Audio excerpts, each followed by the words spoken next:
on exorcisms. Geronda. Some visitors brought us today a possessed woman and asked us to request the priest to read exorcisms over her. What should we have done? It would be better to tell them to take her to her own spiritual father. For the devil to have possessed her, this means that either she or her parents committed some serious sin and gave up rights, because sin evokes the devil. If they do not repent and confess, the sin cannot go away, and consequently the devil does not go away either. It is also possible that God may have permitted this possession for some other reason. Geronda. Are the possessed helped by exorcisms? It depends. Exorcisms help when they are read for a possessed child who has not given the devil rights over him and does not know what confession is, or for an adult who is mentally handicapped and cannot go to confession. When a possessed person is mentally sound, he must first be helped to discover why he became possessed. Next, he must repent, confess, and then, if needed, he can have exorcisms read over him. For the demon can often be expelled by the prayer of absolution alone. Some priests will bring together those who have a demon with those who may have a physical illness and read the exorcism for all of them together. One person had Parkinson's disease and he was being exorcised. Just today they brought an elderly man saying that he is possessed.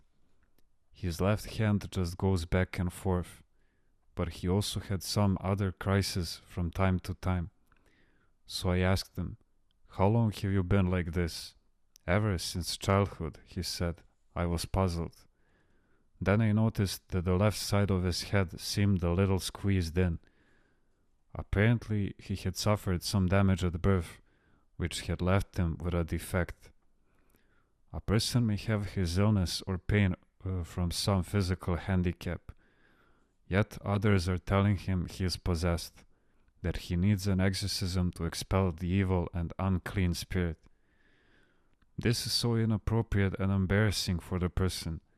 There are many children who are considered possessed when they don't have a demon.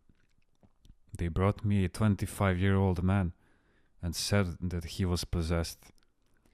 I gave him some holy water to drink, and the poor fellow didn't resist it one bit. So I asked the father, "How long has he been sick?"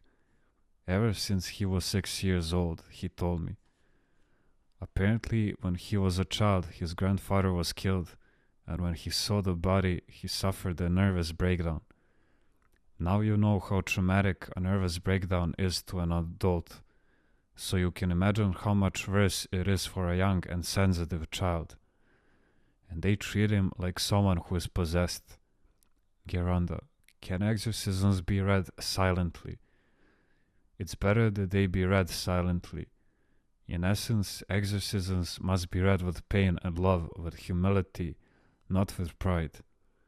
When the priests read exorcisms out loud with pride, "Go out of him, you evil and unclean spirit," the devil becomes angry and agitated, takes advantage of the pride of the possessed, and may say to him, "Look at that, look at how you are being made a fool in front of everybody, hit the priest." And the possessed will begin striking the priest. In the end, it is not the demon that will leave, it's the priest together with his prayer book.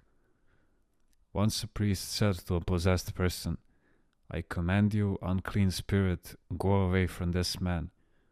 And the demon responded through the mouth of the possessed, "Just for this, I won't go away."